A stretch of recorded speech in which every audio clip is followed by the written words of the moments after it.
రుణమాఫీ సెగ చల్లబడిందా? రేవంత్ వ్యూహం ఫలించిందా? సర్వే కేవలం కాలయాపనేనా?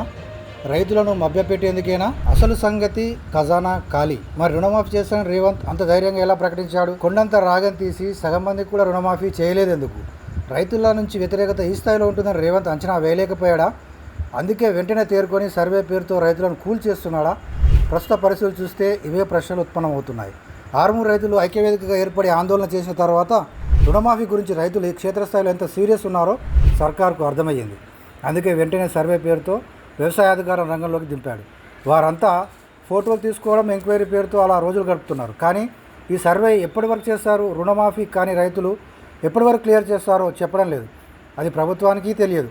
ఇంకా ఖచ్చితంగా చెప్పాలంటే ఇప్పటివరకు అయ్యిందే రుణమాఫీ, ఇకపై ఉండబోదు. ఇలా అంటే సర్కారును బద్నాం చేసినట్టు అవుతుందని అనుకోవచ్చు. కానీ జరుగుతున్నది అదే, జరగబోయేది అదే. వ్యవసాయ శాఖ మంత్రి ఖుద్దు రేషన్ కార్డు ప్రామాణికమని ఆఫ్ ది రికార్డులో చెప్పాడట. ఇంకా డౌట్లు ఏమున్నాయి?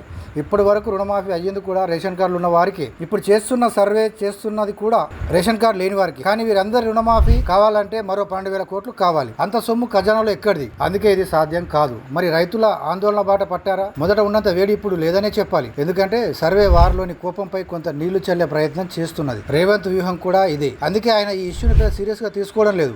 ఇదంతా ఓ డ్రామాగానే చెప్పాలి. ఆర్మూర్ రైతులు సర్కారుకి నెల 15 వరకు అల్టిమేటం ఇచ్చారు. ఆ తర్వాత ఉద్యమం మరింత ఉధృతం చేస్తారా? రేపో మాపో మాకు వస్తాయిలే, రుణమాఫీ అవుతుందిలే అని చల్లబడతారా?